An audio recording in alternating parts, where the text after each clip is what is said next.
أعوذ بالله من الشيطان الرجيم بسم الله الرحمن الرحيم اللهم صل وسلم وبارك على سيدنا ونبينا ومولانا ومولانا وشفينا وحبيبنا محمد طه ياسين حميم خاتم النبيين مرسل رحمة للعالمين رب العالمين صلى الله عليه وآله وسلم وسلام على جميع الأنبياء والمرسلين وجميع الملائكة المقربين وأيضا على الكساء وآل البيت الكرام وأصحابه المخلصين وتبعين متبعهم وأولياء الله الصالحين وعلماء المتقين والشهداء المتحدين وجامع مشايخنا ومرابنا ومرشدنا إلى الله تعالى سبحان ربك رب العزة عما يصفون وسلام على المرسلين والحمد لله رب العالمين ألف سلام ألف سلام ألف ألف سلام في قلوبنا وأما بعد الحمد لله. Welcome to everybody, inshallah. Assalamu alaikum. This is a continuation of the fifth season of Sunday Talks, this year on the messages from the unseen, little known or little observed parts of this Islamic understanding that need to be looked at again, perhaps. Again, as always, the reason behind our talks is education.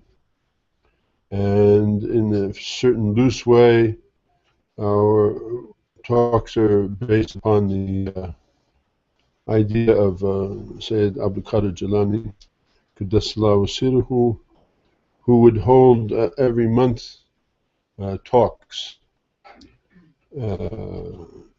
Not the same format, not on the 11th of the month, but once a month we do, as he did in the Garwa Shuri, to do a thing where people who don't have the chance or the time to spend, they can get together for a day and hear from different teachers on a particular subject. And the subject is always delimited. And so the subject today, for today's talk, is on the Islamic figure and companion and more, Salman al-Farsi, radiyallahu ta'ala anhu, wa qaddasallahu sirruhu, in the hopes that understanding will be broadened. Everybody knows that Salman al-Farsi existed, and mostly, and which I haven't dealt with at all, by the way, he's known as the man who devised the Khandaq, or the ditch that surrounded Medina in the Ghazwa of the ditch, the Battle of the Ditch, which when the Medina was being attacked by the Quraysh, they had a broad front that they could move in on, but he stymied them by digging this big ditch, which they had never seen before. It was something that he brought with him from Persia, and he also had other things like catapults and other things that he brought, kind of military engineering. But I haven't dealt with that. That's not what I'm dealing with. I'm dealing with the more or less, or mainly more, with the idea of Salman al-Farsi, Qaddasallahu sirruhu radiyallahu ta'ala anhu, as the stranger. And I think this is very apt because of the fact that we're sitting here in North America, and mostly all the people here, unless there's any Native Americans here, come from someplace else. They're not native to this place. And they are essentially strangers here in this new world. And this was the case of, as you will see in the talk, about Sidi Salman. Because Sidi Salman, as is his name, Salman al-Farsi, al-Farsi meaning the Persian, sometimes called Salman Pak, was not an Arab. He didn't come from that part of the world. He came from a distant, very distant part of the world, ancient society of Persia, now known mainly as Iran, and came through a whole process of things to the Prophet ﷺ, the way many people, especially those people who are reverts, what they call reverts, people who were formerly of some other religion and became Muslim, have undergone. He is kind of like our guide in that way, because that's what he did. He made his way to Islam by stages and by steps, and that's, inshallah, the main topic of what my talk is about today, inshallah ta'ala. So, having said that, and trying to make that clear, I will now, talk about it specifically, and I urge you to pay attention, because there's a lot of information, and the time is not long, and so I have to put a lot of things in a little time. And so you have to pay attention. One of the good things about Salman Farsi, radiallahu ta'ala anhu, was that after he had become Muslim, the Prophet ﷺ, one time when they were sitting in a company with many of the ashab, radiallahu ta'ala anhum, he asked Salman, tell the people like what happened.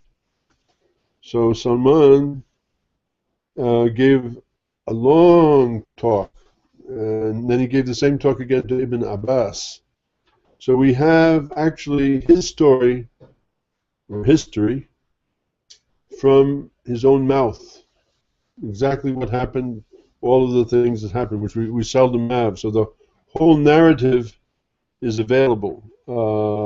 And that is when you read the books of Sirah, or you read the books of the history of the Ashab, you will find this story. And so this story, anybody who wants to tell the story of Salman Farsi will always tell it based upon his very own words. And that's what I've done. But I've added things and brought other things in so that the context of it becomes clear. Anyway, in the beginning, at the beginning of this, Islam, as such, as the Prophet said, sallallahu alaihi wasallam, began as something strange, and it will return in strangeness, he said, and blessed are the strangers. And so, as I said, Salman al-Farsi typifies the case of the stranger who is guided from some far distant land by his own personal effort, and whose exile is stamped with the seal of a purely spiritual Islam, as opposed to all the kind of legalistic pretensions and claims resting on the right of tribal, blood, or genetic descent. It is we who, like him, are strangers seeking refuge and waiting in order to return after our own exile. What follows is the widely received story of a seeker of truth, the story of Salman the Persian. And I begin with a brief preface, and then I will go to his words.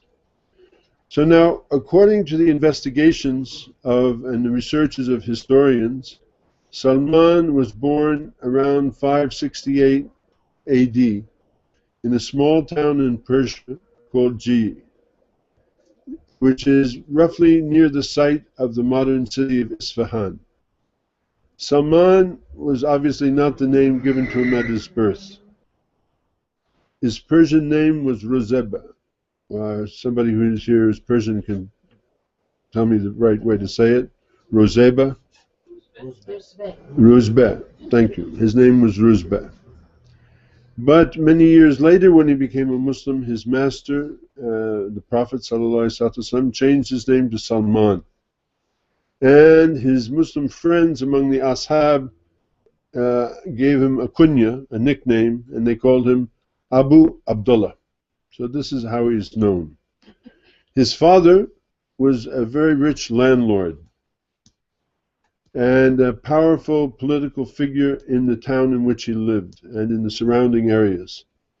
He owned extensive properties in the city, had big estates in the country, had numerous slaves and large herds of horses and flocks of sheep and goats. And since Salman was his only son, he lavished all of his love upon his son Salman. In those days, most of the Persian people, or Iranian people today, were Magians or Zoroastrians. They were followers of the Persian prophet Zoroaster. Zoroastrians in Iran are the oldest religious community of that nation. Zoroastrianism was the primary religion of Iran until the Islamic opening of Persia in around 637 to 651 in that period, which led to the end of the Sassanid Empire and the eventual decline of that religion in Persia because it was connected to the government. However, the achievements of the previous Persian civilizations were not lost, but were to a large extent absorbed by the new Islamic polity. And as we know, Islam has been the official religion of Persia since then. So, although before the Islamic conquest or opening, the Persians had been mainly Zoroastrian, there was also a very large and thriving Christian and Jewish community. And in fact, there is till today Jewish and Christian communities in Iran. Eastern Iran, on the other hand, going towards Afghanistan, was predominantly Buddhist. And there was a slow but steady movement of the population toward Islam. Slow, but steady. That's the key words. The nobility and the city dwellers were the first people to accept Islam. But on the other hand, Islam spread more slowly among the peasantry and the Dihakans. Again, I don't know exactly the pronunciation, which are meaning to say the landed gentry, the barons, they call them in Europe. And by the late 11th century, the majority of Persians had become Muslim, at least nominally. And though Iran today is known as the stronghold of the Ithnashariya 12er Shia Islam school, it did not become so until much later, when the Safavid dynasty made Shia Islam the official state religion by fiat in the early 16th century. So that's not more than 500 years ago, did it become a Shia country as such. And they aggressively proselytized on its behalf. And it was interesting that this is not mainly for a religious reason, but for a political reason. And the political reason is, if you can see in your mind the map of the world, you'll see in the west, Turkey, and you'll see in the east, India, or the Mughal Empire, or, on the other hand, the Osman, the dynasty of the Osmans. And these were, by that time, predominantly Hanafi. And there had been a war that had gone on in Persia for a long time because because before the Hanafis had gotten such power, the Shafis had power. So there was a war that went on, like that's going on something like in Syria, for almost 100 years between the Hanafis and the Shafis in Persia.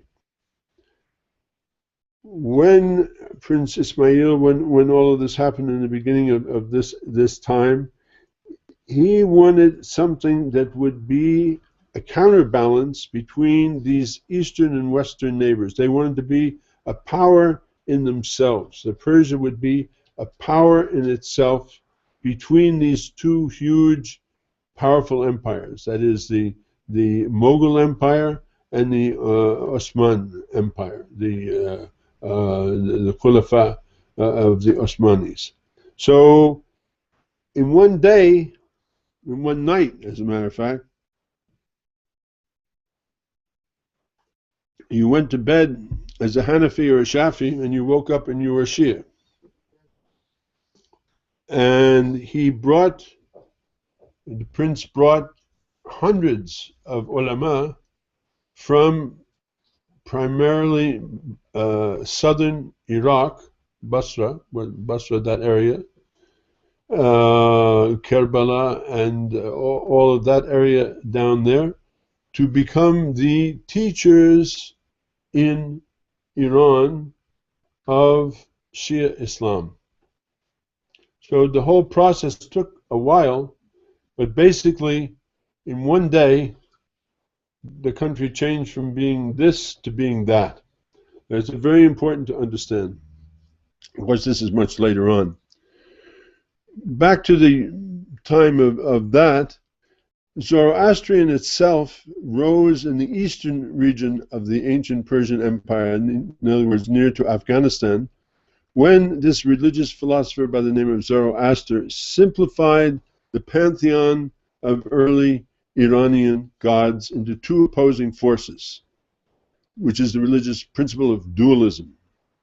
On one side, there was Ahura Mazda, who was illuminating wisdom, and the other side, there was Angra Mainyu, who was the destructive spirit. So you had good and evil. It was a war between good and evil.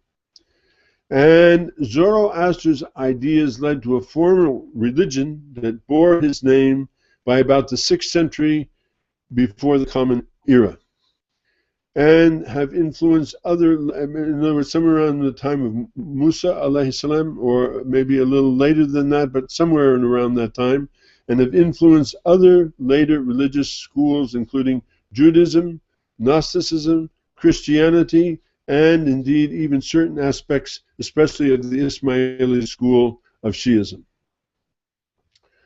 Zoroastrians believe that there is one universal, transcendent, supreme God. And why I'm telling you this, because this is what Salman came from. This is his roots.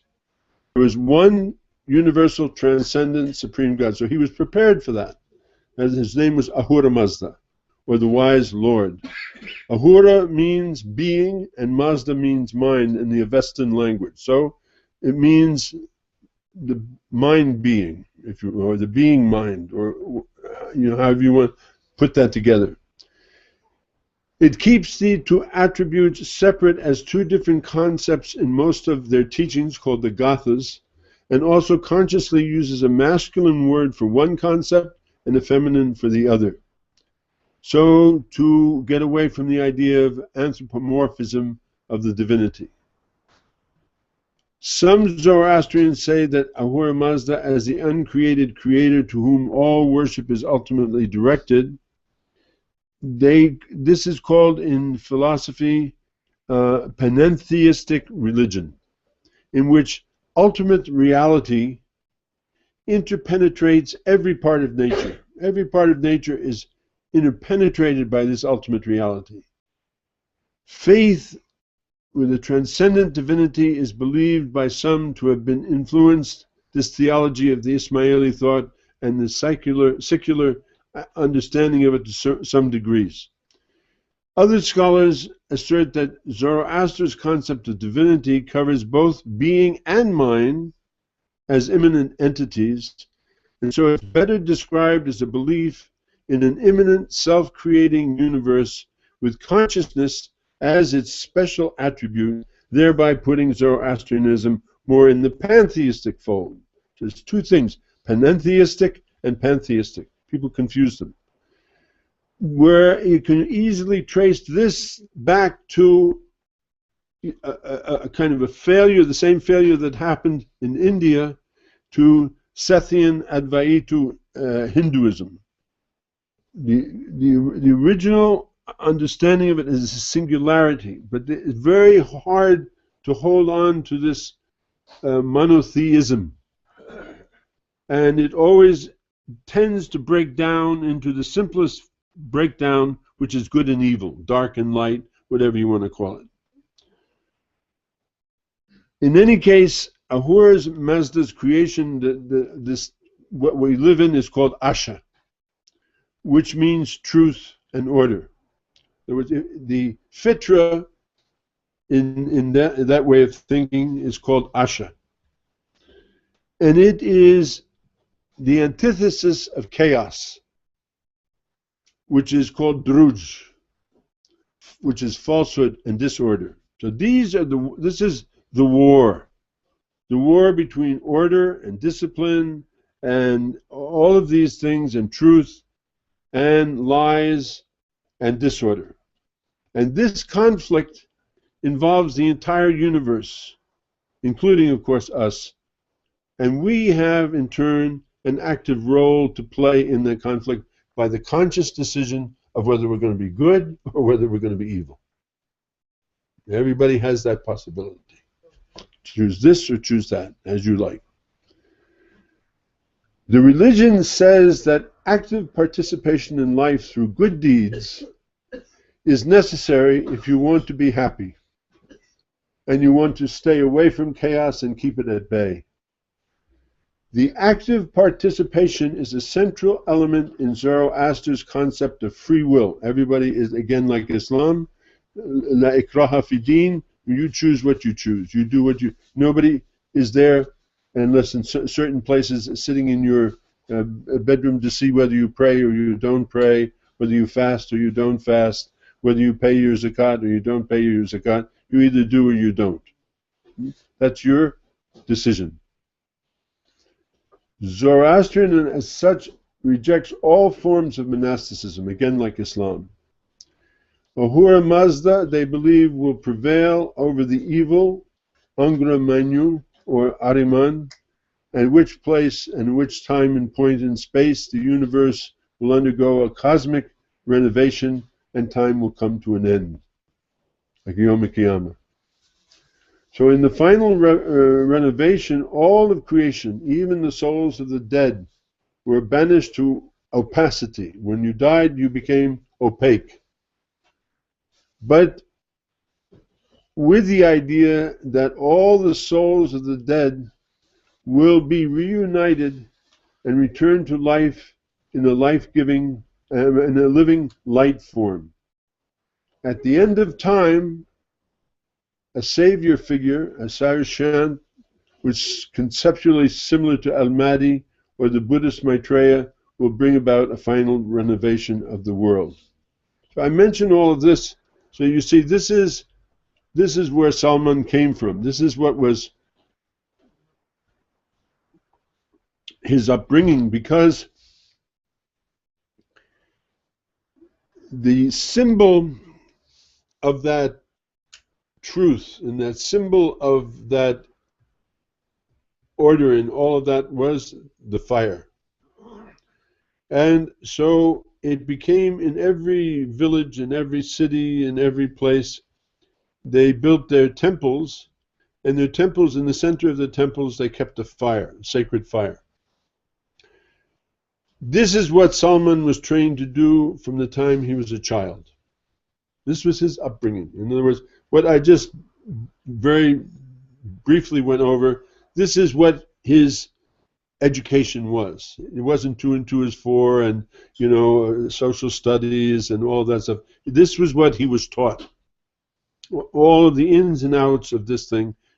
And at the same time, he was being trained from the time he was 6 or 7 years old, by the time he got his second set of teeth, to be a keeper of the fire, a priest of the fire, of this thing. And so, unlike the other kids who were running and playing and going, doing this and that and the other thing, this is what he was paying attention to all the time. and all of his teachers, this is what they were giving him.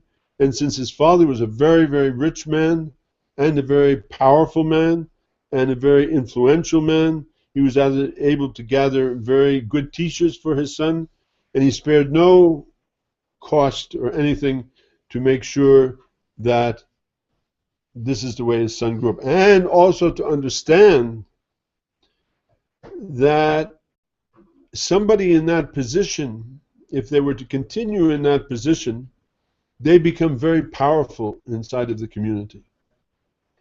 They become very powerful figures inside of any large gatherings, people, which this town, which then became Isfahan, obviously was a large town. He would be a very important figure in that time. He knew that, and he was raised up also with the teaching of the manners and everything like that, of to be an important person in the life of the people. And not a corrupt crook, by the way, because this is a religion which is always based upon purity and goodness. So these were the values that were instilled in him.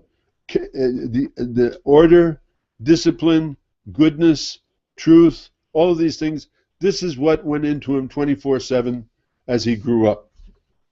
So much so, he even in his own words, he says, "Since I was the only child, my father loved me more than he loved anybody else. And as time went by, his love for me became so strong and overpowering that he feared that he might lose me or have anything happen to me. So he kept me at home, and I was a veritable prisoner in the way that young girls are kept in their home. I became devoted to the Magian or Zoroastrian religion, so much so that I attained to the position of custodian of the fire which we worshipped at a very young age." This is his words. "My duty was to see that the flames of the fire remained burning night and day, and they never went out. He slept in other words, he slept in the place. This is the only thing that he had to do, and to learn these gathas, which are the teachings of it.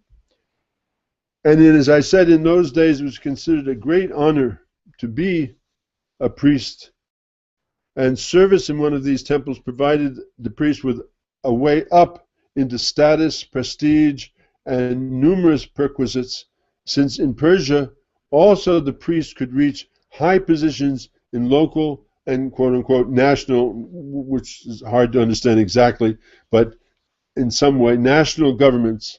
And his father kept him at it and managed, by the time he was 16, to have him appointed as a priest in the local fire temple. So 16 years old, he's a priest.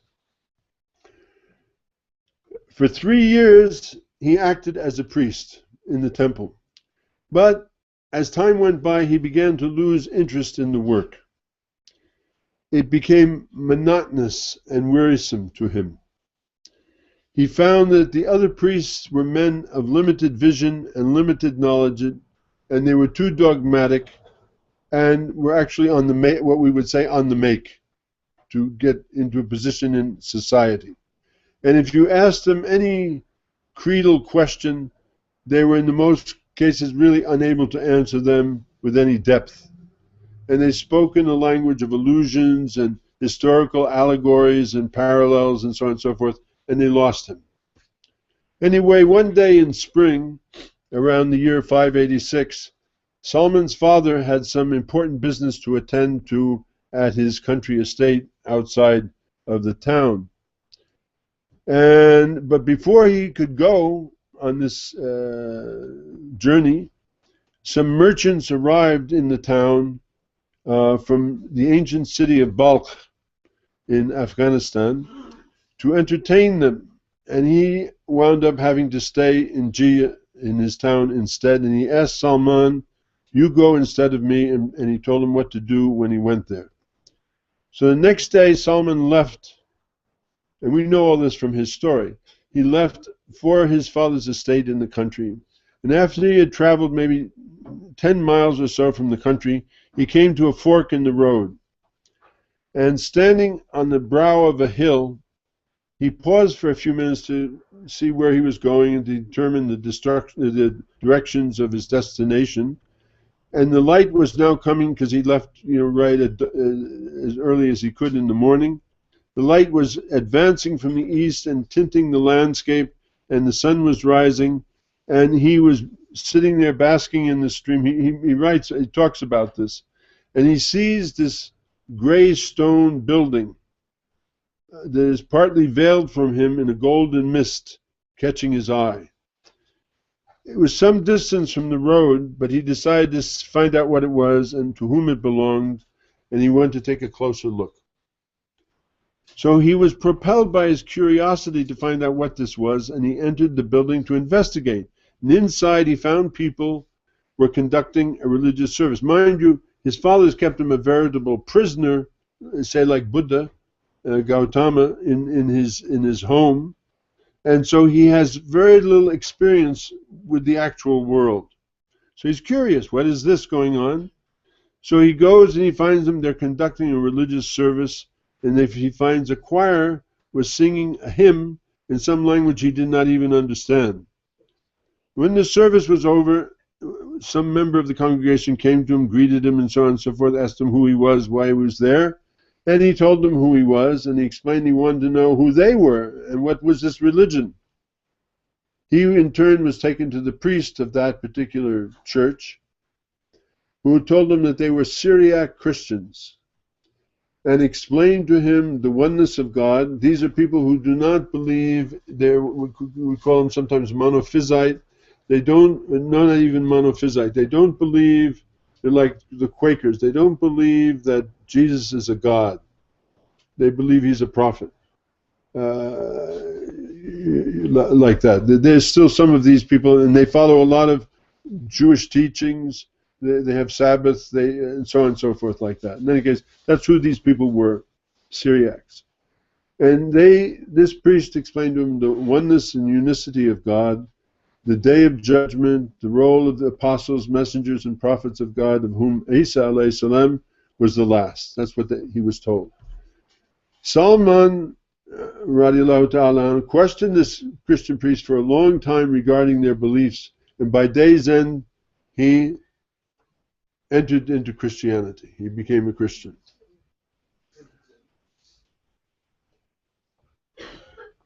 Needless to say, Salman was rather late coming home, and his father was very anxious, and he was sitting there, worrying and everything like that. This is the first time he's really sent him off to do something, surrounded by his friends who were trying to comfort him, when suddenly Salman enters in the front gate.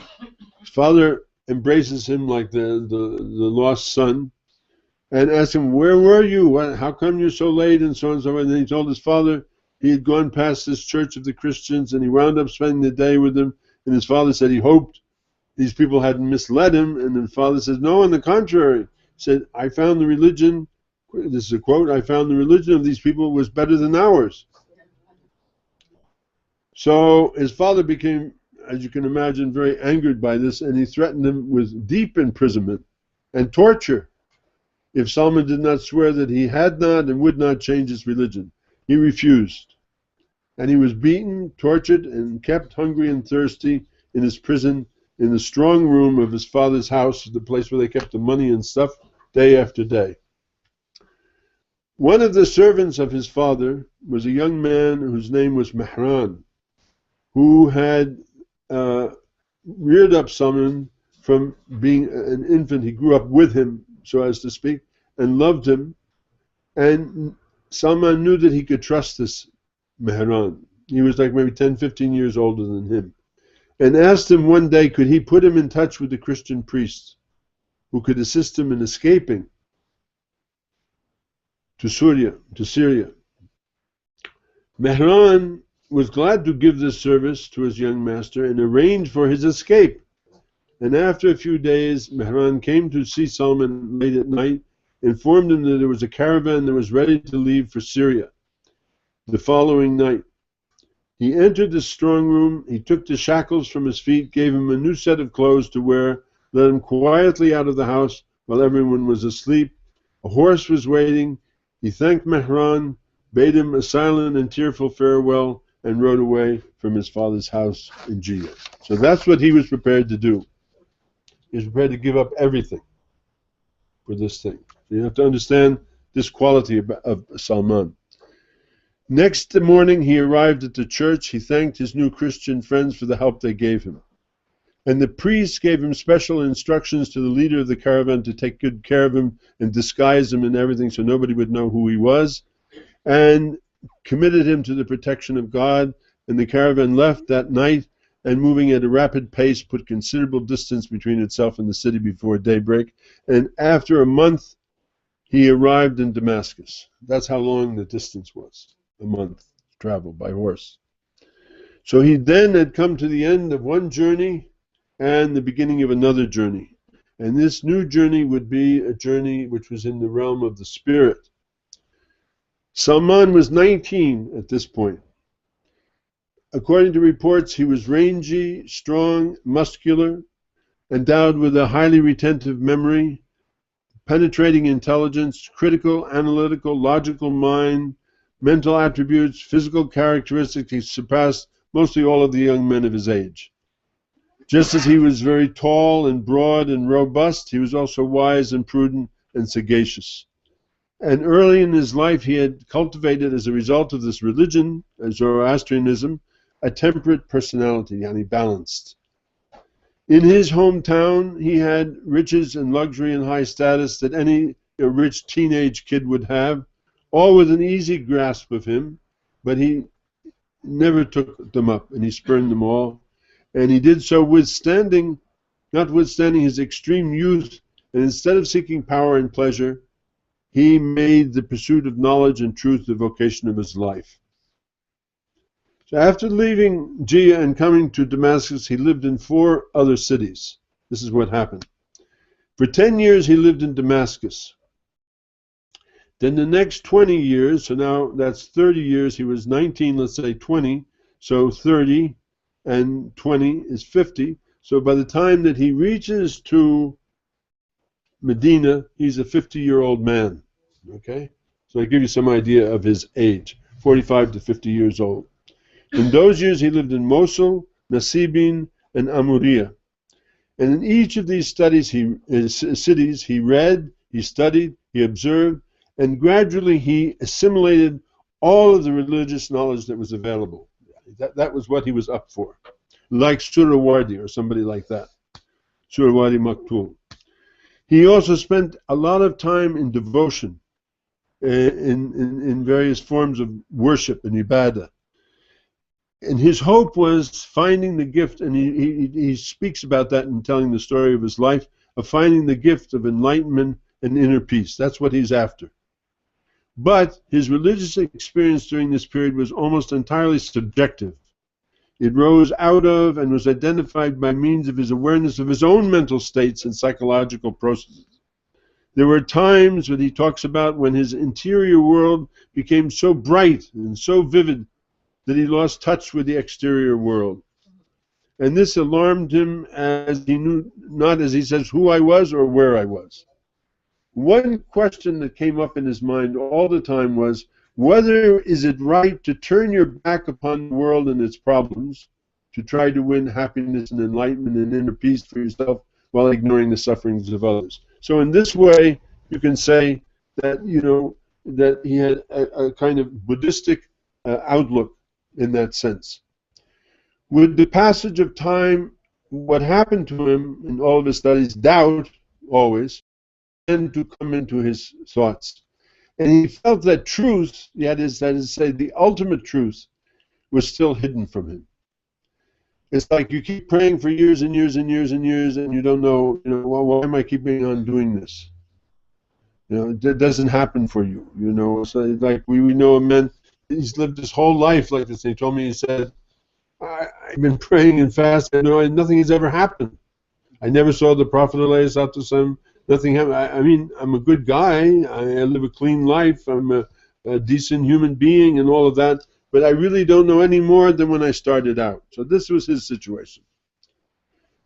And he was tormented by these thoughts. And when he knew he had come to an impasse, he began to turn more deeply into it, praying from the bottom of his heart for deliverance from doubt and skepticism, so that Allah would lead him to guidance and firm truth. Partially, the reason for this happening to him, that he was disillusioned by the first teacher that he had. So that's an interesting story in itself, because when Salman first arrived in Damascus, he asked the people who was the most learned man that he could study with, and they sent him to this bishop, who he studied with. And he went to the bishop, he told him about his journey and all this, and the bishop told him, said, okay, you can stay with me and live in the church. Salman, in telling his own story, said, quote, this man used to ask the people to donate, and then he wound up keeping the money for itself, rather than redistributing it to the poor. In truth, he was an evil man, and I began to despise him. Nevertheless, I remained with him. You know, he's only 20 years old, like that. Maybe he doesn't know. Maybe there's something else going on. Well, who knows? He remained with him, and when he died, the Christians wanted to bury him. And Salman told him, don't bury him, he's an evil man. And they said, how do you say such a thing? Because they saw only this good man. He said, come here, I'll show you the proof. This is in his own words. And he took them to a place under the church where the bishop hid all the money, and he pulled out all these clay jugs which contained gold and silver, which the bishop had kept for himself. The people were so angered by this, they wound up crucifying his dead body upside down and stoning it. So this was his first experience, right? So that's enough to kind of disillusion anybody. Anyway, he said about the man, he said then they brought him somebody else. And he said about him, then the church fathers brought another man to take his place, and wallahi, I never saw a man who offered his prayers more regularly than this man, was more ascetic, more enthusiastic about the afterlife, more devoted both day and night. I loved him as I never loved anybody before. So this was his second teacher. But soon death approached this man, who was already old when he arrived, and Salman had begun to study with him. And Salman said, I went to him, quote now, I went to him when he was on his deathbed, and I said to him, you know the story. You know how I came all this way to study this religion. And now, since the decree of Allah, yani, that you're going to die, is befalling you, who will you entrust me to? Where will I continue my studies? The man told him, my son, I don't know anyone who has done as I have. People have either died, they changed, abandoned the prior practices, except there's this one man in Mosul who practices as I did. Go to him and get what you can get from him. And he died. And then he went from Syria to Iraq on foot in search of this knowledge. And he made contact with this bishop, and he told him his story and all of the stuff like that. But then, in turn, this man was very old also. And he spent as much time as he could, but death was after him as well. And after a while, he was dying. He said, I came to you on the recommendation, quote unquote, I came to you on the recommendation of my last teacher, and now you're dying. What? His teacher says, I don't know anybody who's following the same path, except there's this bishop in Nusaybin, another place. So this is in Kurdish Turkey. So now he goes off, starts saying, you know, like many times when I'm giving khutbahs and things, I say, you know, in the present time, in the past we used to travel thousands of miles seeking a hadith. Now you have to travel thousands of miles seeking somebody who can teach you, because there's very few people who know. You know the theory of the 85%, the 10%, and the 5%. 85% of the people don't know anything. They don't know anything. And the worst of them are thugs, and the best of them are highly but they believe, well, I'm Naqshbandi and I come from the golden chain and we know more than you. So they're possessed by shaitan. Anybody who says, I know more than you, I'm better than you, that's the sin of shaitan. So 85% of the people, even though they may be a high sheikh, or they may be this, or they may be that, or the other thing, or something else like that, if they have any of that shaitan in them that says, I'm better than you, they don't know. They don't know. They can't teach you. They may have credentials, they may have fatwas, they may have ijazas, they may have silsilas, they may have this and that and the other thing, but if they have that business of shaitan, I'm better than you, we're better than you, of course, Shadhalis know everything, or Hanafis know everything, or Ali Sunnah with Jamaat knows everything, or Ismailis know. Anybody who says that doesn't know. They know what they know, but they don't really know. That's the situation. And then the other 10% of the people are manipulating that, like we have in Syria, turning Shias against Sunnis and Sunnis against Shias. In the meantime, America's giving money and Russia's giving money, and these people are milking the money away into their pockets. We know who they are. That's the 10%. And then there's the 5%, which are poor teachers who happen to know something. Only 2% of them really know anything anyway. Of that 5%, 2% actually know something. So that's what he's looking for. Somebody from that 2% who can tell him what's going on here. That's what he wants to know. So he tells him to go to this place in Musaybin, and there's this teacher. So he spends time with this new teacher. He's also an old man, and he's approaching death. And he says this school is dying out, and there's nobody left on to carry on the teachings. And the bishop says to him, bishop is a way of saying his teacher, his sheikh, said to him, I don't know anybody who's following our way, but there is this man in Amuriya, which is also, but in another part of Turkey, or on the other side of Turkey, you could study with him. So off he goes again. This is the 4th time, to Amuriya. This time he also starts a business of sheep and cows and stuff like that, besides doing his practice. He's now in his 40s. So now death begins to approach this teacher. So Salman says to him, well, who can I study with him? And the bishop says, Wallahi, there's nobody. I don't know anybody to send you to. He's run out of the line. But he said, this is very important. A time is drawing near for a prophet who is being sent with the religion of Ibrahim, Adin al-Hunafa, who will come to the land of the Arabs and will move to a refuge somewhere with date palms growing between 2 scorched black lava plains. This is what he tells them. There's nobody's left, but there's a prophet coming, and he's coming to this place in Arabia, and you can tell where it is. It's a place where date palms are growing. It's between 2 scorched. That's something, But I mean, Arabia is a very big place, right? But he says it's near the holy places. This is called the desert of Paran, or this is the Haramain area like this. And he said, but what important he said to him, he says he will have signs that are unmistakable. One is he only eats things given to him as a gift, but he will not eat anything that is given to him as alms or charity, like sadaqah. Huh? And if you look between his shoulders and his back, there is the seal of the prophethood. If you can go there, do so. He also told him, go to this place, you'll find this field, and it's located outside the town between these 2 thickets, and you'll meet somebody there. So he went there, and he met a man, and that man told him there's nobody today who is following this way, this path of the Hunafa, the path of Isa. They're all passed on. It's time for a new message to come, and the world is void of guidance, and it's now time to fill that void. And his time is approaching, his time is near, and he has unmistakable signs. 1, he will take refuge in a place where grows palm trees and is between 2 rocky tracts of volcanic rock. 2, he does not eat from sadaqah.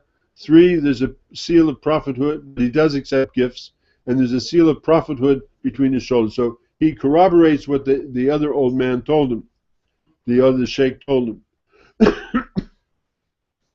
So he makes up his mind now to go to Arabia. If you can see in your mind, Turkey and Arabia, I mean, you're talking about you have to go past all the way through all of Syria, all the way through Jordan, all the way through the northern deserts of Jazirat al-Arabiya, all the way down. It's a huge journey.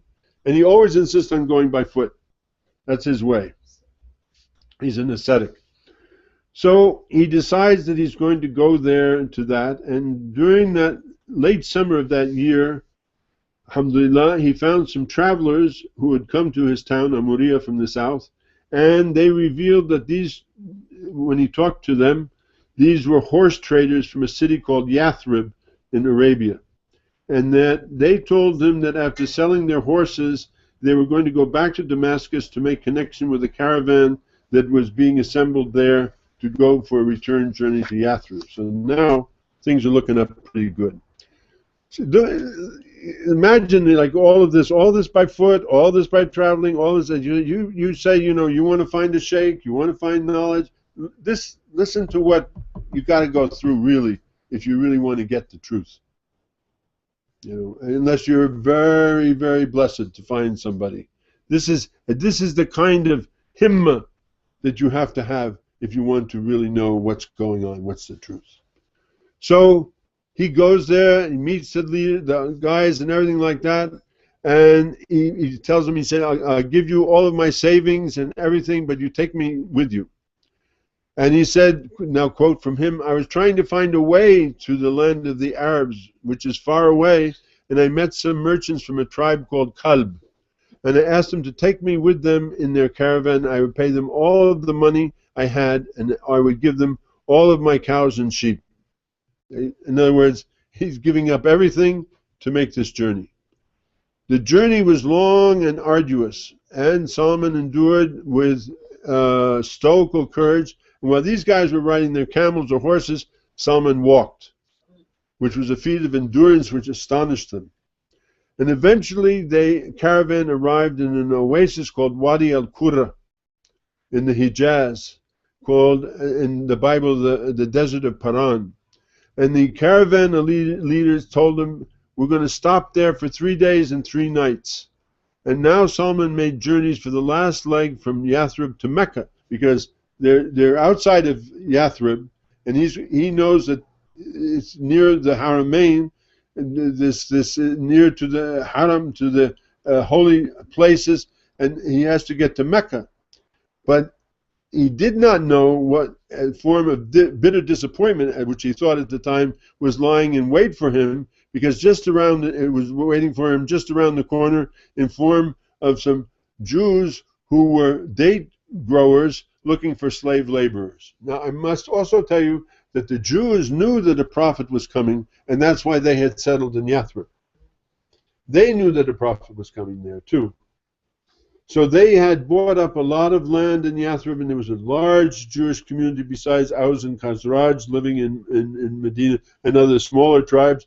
There was a very large contingent of Jewish people, and they were mainly date growers. Okay? So, but they were looking for slave laborers. And the leaders of the caravan, of course, you know, what do you expect? They offered Salman for sale to the highest bidder. Salman protested. He said, I'm not a slave. You can't buy me or sell me. But there's nobody there who could produce any witnesses to say that he was a free man, so he got sold. And his Jewish master made him a prisoner, and the caravan left for the destination without him, going to Mecca. Now, in Wadi al-Qura, because Salman was a very large and strong man, he attracted a lot of attention, and many people wanted to buy him. And one of the bidders was a date farmer, cousin of Salman's new master, and he lived in Yathrib, and that, and that, and this, and that, and the other, and he sold him, and then somebody else sold him. He got sold 5 or 6 or 7 times, and he wound up in the hand of this rich Jew by the name of Uthman ben Ashal, who finally bought him. And Uthman and the other date-growing Jews, they'd never seen anybody like Salman. He could talk, nobody could, he spoke words of profound wisdom. I mean, this guy had been studying all of his life, right? His judgment was like, they said that he had a judgment like the judgment of the Prophet Sulaiman alayhi salam. They really respected him very highly. But that didn't keep him from working him, because he was a very strong guy. And his master so benefited not only from his work, but from his advice and his opinions, which he sought quite frequently, but at the same time he remained to be a vicious and brutal taskmaster and made Salman work non-stop. The work was difficult and laborious. If you see the front of this picture of this palm tree, here is the actual grove. This was taken about 12 years ago. This is the actual grove in which Salman worked. Still there. And here in the back of the thing, I have pictures here, also from about 10, 12 years ago. That's the grove. That's the grove. and you see the dates there. Those are dates. It's still going. Still going. 1,400 years later, that grove is still there. Okay? So next morning, what happened, he kept, the only thing that kept him going is he think, somehow I'm going to meet this prophet. Somehow, some way I'm going to meet him. And one morning when he was gathering dates at the very top of the trees, he noticed that his master was sitting at the foot, was engaged in talking with a stranger. And from this stranger, he heard coming up from below that somebody who was claiming to be a prophet had come to Yathrib on the request of the tribes of Aus and Khazraj in order to make peace among them. Indeed, they had taken an oath of loyalty to him in Mecca. They gave them, that was the bay'ah in Mecca. And upon hearing this, Salman began to figure out how he could meet this prophet, who he had no doubt that this was the man he was destined to be with. Allah had arranged this whole thing. Look at how all of this thing had happened to get him to this point, up the palm tree, and so on and so forth like that. And then another thing, and this is in his words, he says, one day I was working on top of the palm tree, and my master was sitting under the palm tree, and one of his cousins came to him, and he was angry, and he said, may God damn the children of Kayla. Kayla was the name that the Jews called Aus and Khazraj. He says, may God damn the children of Kayla. They have assembled in Kuba in support of a man who came from Mecca and claims to be a prophet, because the Jewish people didn't believe that he could be a prophet, because how could an Arab be a prophet? He could only be a Jew. So they rejected him out of hand as being a prophet because he wasn't Jewish, he was Arab. So he couldn't be a Jew, he couldn't be the prophet. So they were not very happy with him. In any case, but Salman, being a Persian, was not caught up in that at all. It was not any of his problem. And he said, this is it. This is the moment I've been waiting for. I've given up my life. I left my family. I left my homeland. I've come to foreign lands, different languages, different people, and on and on and on. And it wasn't easy in those days, mind you, to travel, especially by foot, to all these different places and be amongst foreigners. Where unlike today, they have travel guides to meet you and people speak to you. There's interpreters and everything like that. There was nothing like that in those days. He left Persia, he went to Sham, he went to Turkey, he went to Iraq, went back to Turkey, now he's in Hijaz, and mostly a place that was a desolate, hard area with only a few oases surrounded by trees and barren mountains. So he says in his own words, I came running down the tree, and I went to the man, and I began to question him, and my master grabbed me, and he punched me in the face, and he told me, it's none of your business, get back up the tree and go back to work. Then he goes on to say, later that evening I was preparing some food, and I traveled to Kuba on the outskirts of Medina, and I went to visit this prophet at night after work. And I came to where he was sitting, and I told him, I said, I hear you're a very good man and that you have companions who are poor and needy, so I have brought you this food as charity, and I think that you are the one who deserves it the most. And he gave him the food, which he took from me, and then he gave it to his companions to go ahead and eat, but he didn't eat with them. So this was the first sign, if you remember back, prophets do not eat charity. The next test was verified by Salman. He went back home, and later on the next day he got more food and dates. He went back to the prophet, who was on his way into Medina by that point, and he says to him, I went up to him, this is in his words, quote, I went up to him, I greeted him, and I told him, last night I came to you with food, and you told me that this is charity and you didn't want to eat from it. Therefore I want to honor you with this gift. And I handed the food to him, and then he invited all of his companions to come around and eat, and he ate with them. So the second sign relayed to him by the man he met in the field in Turkey was that prophets do not eat from, that prophets do eat from gifts, but not from charity. So Salman went to the prophet and visited him in the cemetery of Medina following a funeral prayer, a janazah, and he went up to the prophet and he greeted him, and then I went around to look to see if I could see his back somehow, and he sort of kind of understood, he says in his own words, he sensed that I was trying to look for something which was described for me, so he uncovered his back, and he threw off his cloak, and which was covering his shoulders, and right there in front of my eyes was the seal of prophethood. He says then, he continues, when I saw the seal of prophethood on his back, I fell down, and I prostrated. And I prostrated myself before the Prophet, and I started kissing his feet and crying. And the Prophet told him, get up, get up, get up. I don't accept prostrations. You don't make prostrations to me, make them to Allah. The Prophet told Salman to tell him, who are you? What was your story? This is how we began to know the beginning of the story, and that was when he also told Abbas the story.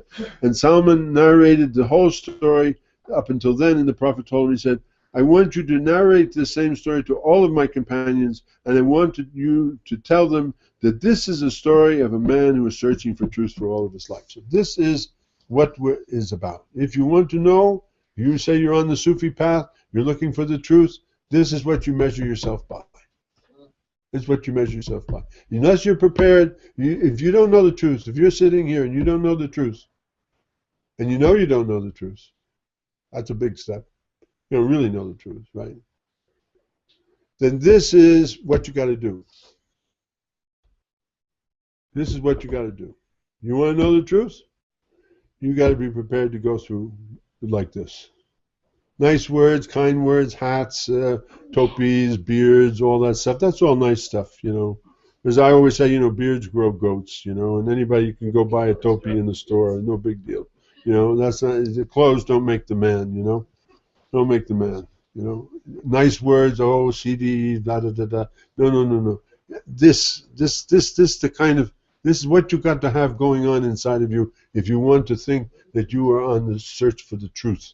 Otherwise, it's kalam, what we say in Arabic, kalam fadi, you know, empty words. That's all it is, empty words. Okay? Salman goes on, he said, because I was a slave, I ended up missing the Battle of Badr and I missed the Battle of Uhud. And me, I'm saying here, I miss telling you the story about the Battle of the Trench and everything like that because I wasn't really concentrating on Salman's military thing, so he was very brilliant in that respect. But I'm concentrating, I want you to understand what it takes. I want you to understand what it takes. But the Prophet told him, next he told him, he said, now Salman, I want you to free yourself from slavery. I don't want you to continue to be a slave. So Salman goes back to his owner and he tells him, I want to be free. And his owner, you know, who values him very highly, obviously, says, okay, plant 300 palm trees and they must all survive. And you must pay me 40 ounces of gold. You know what 40 ounces of gold is worth today? $50,000, right? Something like that, would you say? Something like that. Something like that. So this is what he wants for his freedom. So here's this guy, he's a slave. How's he going to come up with 300 trees planted? And the worst thing he's telling them, they all have to survive. All the trees have to survive. Survive. Still there, right? Survive. Okay. So the Prophet told Salman, he says, some of the companions brought me 30 seedlings, some would bring me 20, some would bring me 15, but every companion would bring me as much as they were able, and finally I gathered together 300 seedlings of palm trees. So he went to the Prophet ﷺ, and the Prophet said and told Salman, when you collect them, go now and dig the holes from them, but don't plant them. Dig the holes, but don't plant them. And Salman then says, quote, the Prophet went by himself, carried the seedlings, and planted them one by one, with his own blessed hands, and none of these 300 trees died. They all survived, and they're surviving to today. This is a picture taken 12, 13 years ago, right? All of this, no doubt, from the blessings of the Prophet in his hands, alhamdulillah. So, you know, normally among 300 seeds, if you plant, and if you have been planting things, you know, it's pretty rare to get 300 out of 300, you know. But anyway, that was the reason for it. Now, but he still has the burden of how is he going to pay for 40 ounces of gold? I figured it out, it's worth $50,000, roughly, today. So he had no idea where in the world is he going to get $50,000. Are you anywhere? Anybody? I can't get $50,000. I mean, I can't lay my hands on $50,000. You know, like, it's impossible, right? So the guy's giving him a thing. It's impossible. You're not going to be able to buy yourself out of. Okay, good deal. You planted the palm trees and everything like that. But where's this? You know, where's the $50,000? You know, That's what he wants, you know. And but they collected among the Sahabas. Everybody had like a gold earring from somebody or something. Because remember, when the people, the Ashab, when they went with the Prophet ﷺ to make the hijrah, they took what they could carry. They were poor people. They did not have money, so they didn't have anything like $50,000. But one woman would contribute an earring or somebody like this or something. So finally, they got some bunch of gold together. And the Prophet ﷺ said, "Where's the Persian? Where's the Persian?" Salman said, "Here I am, here I am." He says, "Okay." He says, "Take this gold and free yourself." When Salman looked at the amount of gold, he saw it was very small and it's not sufficient to free him. He said, "Ya Rasulullah, what good is this?" The Prophet said, never mind, take it. It's going to be enough." Salman says, "I took it," quote unquote. "I took it, and when it was weighed, it ended up weighing exactly 40 ounces. And then I was freed, and I tell you, I never missed anything with the Prophet after that." Anyway, Salman became known as Salman the Good, and he was a scholar and lived a rough and ascetic life. He became a governor at one point, but he had always one cloak which he wore and on which he slept. He did not seek the shelter of a roof. He slept underneath a tree or against a wall, anywhere. The man once said to him, "Can I build you a house in which to live?" "I don't have any need of a house," he told him. The man said, "I know the kind of house you would like." And Salman says, "Tell me about it." He says, "I'll build you a house which if you stand up in it, the roof will hit your head. And if you stretch your legs, the wall will hurt them." He says, "Yeah, that's the one." So later, as the governor of Madain, or Stefan in Baghdad, near Baghdad, Salman received a stipend of 5,000 dirhams a month. But he distributed all as sadaqah, and he lived by the work of his own hands. And when people in Madain saw him working in the palm groves, they said, "Well, you're the Amir.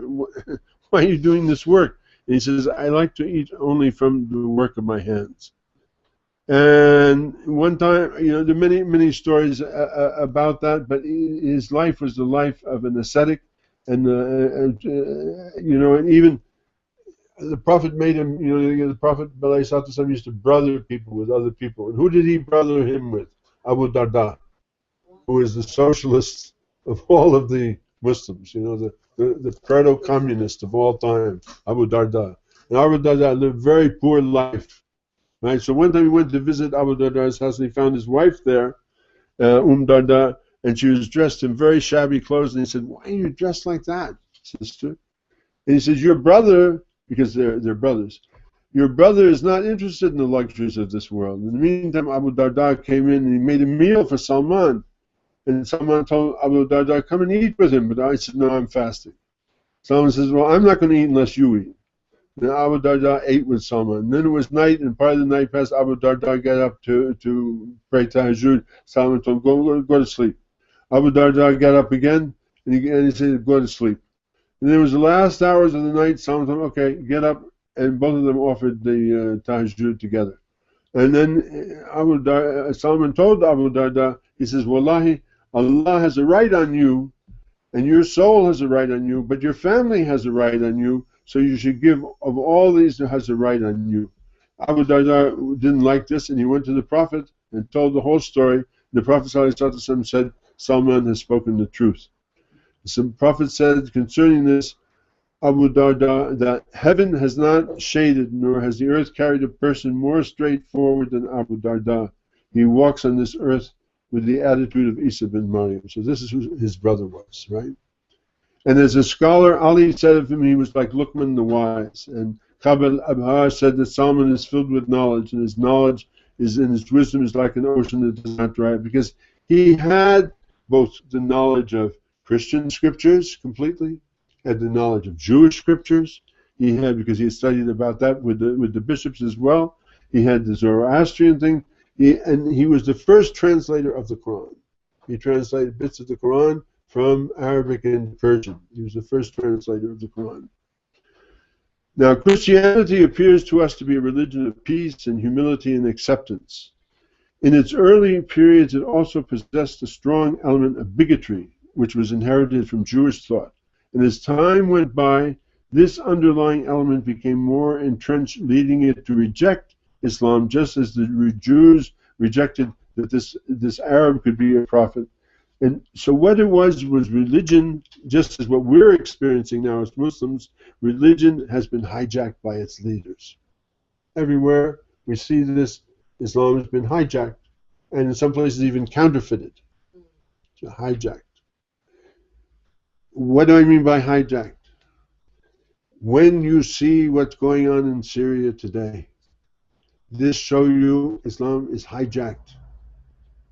Because if this guy stands to lead the prayer, the two on the stand here, the ulama and the ulama and the ulama like this, say, oh yes, they approve. They're the people who throw acid in the faces of the children, people who are shooting each other and like this. How is this possible? The Prophet said, Rahmatul Alameen, right? Rahmatul Alameen. It says, what do they say? It says about him, he says, Harisun alaykum bi-mu'minina ra'ufur rahim. This is the Prophet mercy. We do not see this mercy anywhere. How is it that I go to Medina and I want to say salam to the Prophet, maybe sing him a song even, right? Some ignorant Bedouin tells me, Gum, ya sheikh, gum, gum, gum. And now they've even replaced these Bedouins with military men. This is what's happened. So this is what I mean by hijacked. Religion has been arrogance. It's arrogance. Who is that to tell you that you can't say salams to your prophet? Who is he? Where's his authority from? Who's giving you his authority? A king. Right? A king. What does Allah say about the king? When Allah wishes to destroy a country, He sends kings to the country. It's clear. You can't say, oh, those poor, bad people there. We are Muslim people now are in the same position. We're facing the same position. This is what we're facing. And we have to take, that's why, you know, all of the talks last year of Al-Mahdi alayhi salam, and why we're talking about that, because what is going to happen? What is the way out? What way out do we have? And remember that Jafar Sadiq alayhi salam, when they came to him and they talked to him about, you know, like, let's rise up against these people and so on and so forth like that, and he went like this, hitting the bottom of his foot. And people said, they said, why are you hitting in the bottom of his foot? Because he said, you want somebody else to clean up your dirt. You want somebody else to clean up your dirt. But you've got to clean up your own dirt, meaning what Allah says, Allah does not change the people until they change themselves. Allah does not change the people until they change them. You want to change the situation, change yourself. If you want to continue in the situation, keep on as you're going. And you go down, as the Prophet said, you go down the same rat hole as the Jews and the Christians. So this was the situation.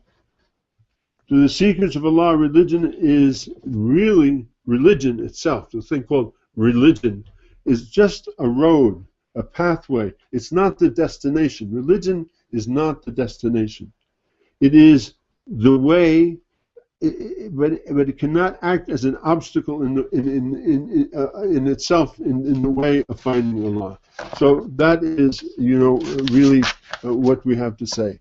And that I'm going to actually do like I usually do. I'm going to give another talk about this, because I've reached the end of my time. It's time for Zuhr now. But I want to tell you that I have two more parts to the story. The second part of the story has to do with what? I still have a little time. I'll give you a taste. How about that? Mm-hmm. You ready for just a little taste? Is that be all right? No.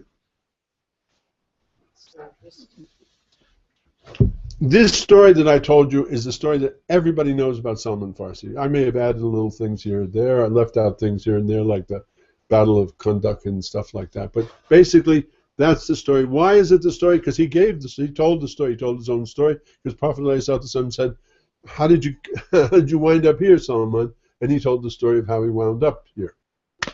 Okay?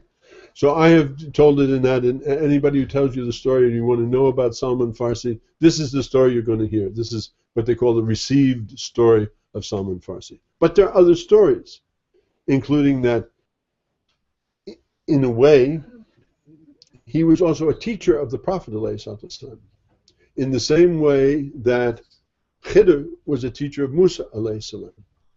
because he knew things. He knew a tremendous amount about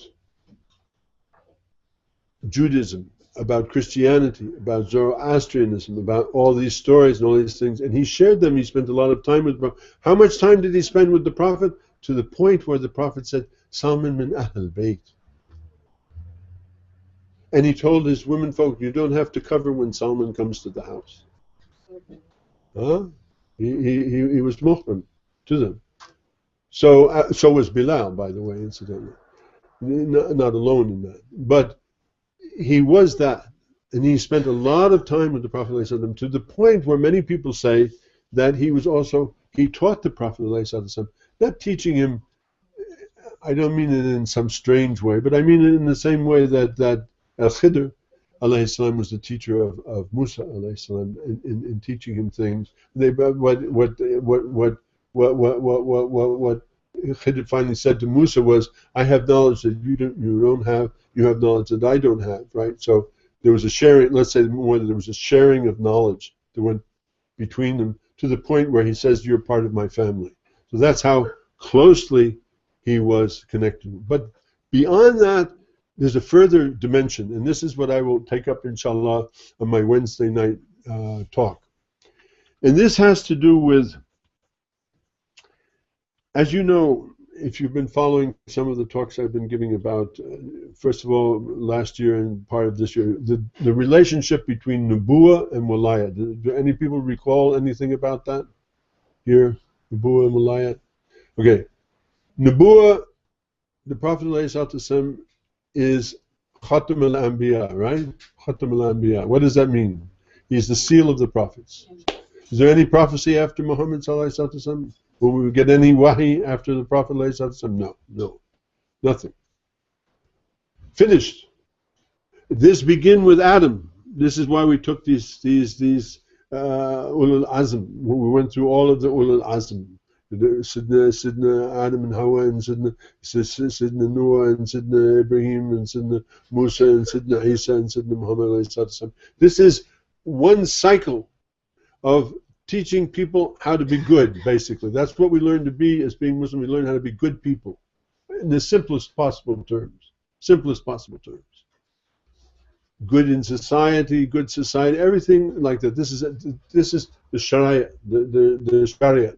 It goes from there to there. This was taught generation by generation, like thou shalt not kill, thou shalt not steal. These were things that were taught to Sidna Musa alayhi salam, and he taught them to us. And so we are the recipients of this whole thing. But then it ends. It's over. Finished. There's no more. There's no more Nubuwah. So let's say then, imagine, like I have a book. I have a book on astrophysics. It's a book on astrophysics. Okay? And I give you this book on astrophysics. How much do you think you will know what is in this book on astrophysics? Not much. You know some words and some things, but you won't know astrophysics. What do you need to understand astrophysics? You need a teacher. You need somebody to explain to you what it means. So when Umar radiallahu ta'ala an says, we have the Quran, we have the book, meaning that's enough for us. Well, it is and it isn't. It is that we have it, but what does it mean? Yes, we know we don't eat pigs. We know that we don't drink wine. We know these things, the hukum. We know these ayats of the hukum. We know those are easy to understand. But what does it mean? Allahu nuru samawati wal ard. We don't know what that means. Or Allah is on the throne. Or Allah is ma'akum aynuma kuntum. Or wherever you turn is the faith. We don't know. We need people to explain that. This is called walaya. But anybody can come along and say, "Oh, I'll explain it to you." It's just like a man could come along and say, "I do heart operations." Well, what's your, how do you know how to do a heart operation? Well, I'm a plumber. A plumber? Yeah, I deal with valves and I deal with leaks and like that's the heart surgeon, right? And then there's a guy comes along and he's from Johns Hopkins and he has a degree as a heart surgeon. Now, who would you go to? Who would you go to? You'd go to the guy who has, I wouldn't go to the plumber, that's for sure. So maybe you never can tell, but not too likely. Anyway, so you have Nubuwah but then you have to have wilayah. Now the difference between nubuwah and wilayah, one of the major differences is that wilayah never stops. There's no end to wilayah. And while Abu Bakr and Umar and Uthman were busy attending to the affairs of state of the budding Islamic empire, Sayyidina Ali alayhi salam was building the school of the spiritual thought of Sayyidina Muhammad sallallahu alaihi wasallam, which is what this is a distant outpost of. This is a little distant outpost in Charlottesville, Virginia, of a school that was started back then. We follow the same principles and everything else like that. But how do you know I'm not a liar? I could be a liar. I could be a fake. You know, fake shakes, milkshakes, you know, whatever. All kinds of things. I could be a fake. I could just be, you know, pretending. I could have gotten a piece of paper and signed a name on it and said, well, this is my ijazah and everything. I could be a fake. So how do you know that I'm real? The only way that you know that I'm real, the only way that you can tell that I'm real, is that I have the capacity to bring other people to my state. This is called hujjah. In other words, the wali has to have a hujjah. It's not enough to be a wali. You say, Sidna Hassan and Sidna Hussein and Hassan al-Basri, these were the three main first students of Sidna Ali, right? And he gave them ijazah and everything, and they went on teaching. And this is spread all over the world now. We have these schools all over the world now, Sufi schools. We call it Sufism a later name for it, but that's what it is. This is the school of Ali. This is our school, alayhi salam. Now, how do you know that I'm telling you the truth? Well, the only way you know that you can know that I'm telling you the truth is that I have proof of it. Well, what's my proof? A piece of paper? A beard? A hat? No, I don't think so. The proof of it is, or the hujjah of it is that I am capable of bringing somebody to the same state that I'm in. Whatever limited that is, that I'm capable of it, and you can see that. You can see that somebody came and studied with this guy, and now look at him, mashallah. Now he knows, like I went to study with my sheikh, you know, and I was just a young man, right? And I learned things from him, right? To the point that he felt that I could represent him in the world, right? In other words, he felt that I was his hujjah. I was his proof. I'm the proof of Sheikh Ibrahim. He's not here. He was a little guy, 5'2", Egyptian. Allah yarhamu, is dead. But la taqulu ma yuqtalu fi sabilillahi amwat walakin la tashurun. But nevertheless, he's not here. I'm here. So what? What's the proof? He thinks I'm the proof of him. So, but I have to find my proof. Where's my proof? So that's the thing. So, Sidna Salman was the proof of the Prophet, if you like. And he was the proof of Ali because he also studied with Ali for a long time, and because he lived in the house, mind you. Because when they call him Al-Bayt, it says the women don't have to put on their hijab. His Fatima doesn't have to put on hijab, or any of the wives don't have to put on hijab. How could that be? Well, he is muhrim. So he's like any other guy. He's muhrim, not like any other guy. He's muhrim in that way. So this means, what does that mean? He brought him to a particular state of being. State of being. This is called hujjah. So when we talk the story about how Salman came from Persia and all like that, that's the story everybody knows. But there's another part of the story, which is the story of how did this come about? How did Salman become the hujjah? And understanding that, and that means what we need to understand and what people need to understand is certain relationship. The Nabi, the Wali, and the hujjah. These are three things that have to be interiorized in any seeker's understanding. If you don't understand that, you don't really know you don't understand what has to go on, what's going on. In other words, the sheikh has to produce the sheikh. If he doesn't, he's not a sheikh. If he can't, because I'm 75, I don't know how much longer I have here, right? If I can't produce somebody who can do what I can do, I failed. I failed in doing my job. I mean, I've done what the Sheikh told me to do. I did all of that. I've been very faithful and everything like that. But in terms of the reality of the thing, because remember what he says, the bishops is telling him, meaning the sheikhs of the time are telling Salman, look, there's nobody left. There's nobody left. There are lots of rock and roll sheikhs. There's lots of people like that. But this man asked me, he said, I'm going to go to this big gathering of the sheikhs. I said, whoa, that's great. He said, I tell you, on the QT, like on the quiet, go and ask these sheikhs one thing. Do you know who was Imam as a man? Because the Prophet said anybody who dies without knowing the Imam of his time dies the death of ignorance. He dies the death of Jahiliyyah. So nobody can call themselves a sheikh or a teacher or something like that unless he knows that. And if he doesn't know that, he may know a lot of other things, yes, no doubt about that. He may know how to meditate, he may know how to do muraqabah, he may know how to do various forms of ibadah, but he doesn't really know what's happening because he doesn't know who is the Imam now. If you don't know who is the Imam now, the Imam is a man, you don't know. No matter what you call yourself, no matter where you come from, no matter what your background is, no matter anything about you, you don't know the truth. You don't know the truth. And you can only limited ways help other people. But you can't really help other people because you don't know the truth. So I told him, I said, you go ask them. See which one of them will tell you. Ask them quietly. Don't do it in public. Don't embarrass them. Do you know the Imam of the time?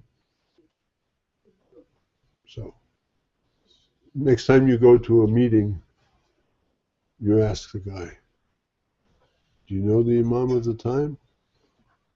And if he doesn't, Assalamu alaikum. Wednesday night, inshallah, I talk about that again next Wednesday night, inshallah. Fatiha, inshallah. Bismillahir Rahmanir Rahim. Alhamdulillahi Rabbil Alameen Ar-Rahmanir Rahim Maliki Yawmiddin. Iyyaka na'budu wa iyyaka nasta'in. Ihdina as-sirata mustaqim. Sirata alladhina an'amta alayhim ghayril maghdubi alayhim waladdallin. Amin. Alhamdulillah. Thank you for your time and attention.